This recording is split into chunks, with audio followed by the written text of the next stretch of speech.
আসসালামু আলাইকুম। আমরা আমাদের চাচার কাছ থেকে জেনে নেব যে এবং আবাদে ক্ষতি হয়েছে না লাভ হয়েছে তার কাছ থেকে আমরা সেটা জানিয়ে নেব। চাচা এদিকে আছেন। হ্যাঁ, কি ভাতিজা বলেন। চাচা এবার আবাদে লাভ হয়েছে না লস হয়েছে? এবার যা অবস্থা ভাতিজা, আর কি বলি, ধানের যে অবস্থা, এই দেখতেই পারছেন আমার একটা জমি, মানে জমিটা পুরোটাই শুকিয়ে গেছে, এমন অবস্থা হয়েছে আবার কি বলার বাইরে, আমার চোখে কান্না বার হতেছে। এবার আমি আর কি বলবো, এবার আপনার ক্ষেতে লাভ হবে না লস হবে? এবার তো কিছু না লাভের আশঙ্কা, কেননা এবার কীটনাশকের দাম বেশি হয়েছে, ইউরিয়া ফসফেট পটাশ যা যাবতীয় লাগছে সবকিছু আমাকে দাম দিয়ে কিনতে হয়েছে। সেই কারণে আমি দেখতে পাচ্ছি এবার আমার যে আমি যে টাকা ইনভেস্ট করছি সেই টাকাটা আমি পাবো না। আপনার কি এখন কি করা উচিত?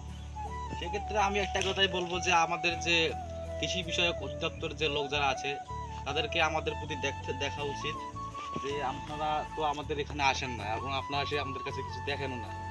আপনাদের উচিত এখানে প্রতিটা মাঠ পর্যায়ে এসে আমাদেরকে সহযোগিতা করা, কি করলে কি হবে কি না হবে, এবং ধান কেন ভুঁই বাড়িতে পড়ে যাচ্ছে, ধান কেন শুকিয়ে যাচ্ছে, এসব আপনাকে দেখতে হবে।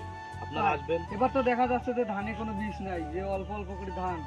হ্যাঁ, দেখতেই পাচ্ছেন এই যে এতটুক জায়গা মিলে একটা আটি হয়েছে। ধানের অবস্থা দেখেন, ধানের অবস্থা খুবই খারাপ। একটা করে শেষে আমি গতবার শুনেছিলাম একটা শেষেতে 212টা ধান ছিল, কিন্তু এবার দেখতে পাচ্ছি এবার 100টা বীজ আমার ধানও নাই।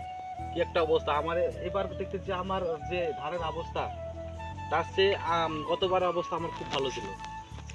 তো এখন এই নিয়ে আমরা পরে আলোচনা করব। এখানেই আমাদের ভিডিও শেষ।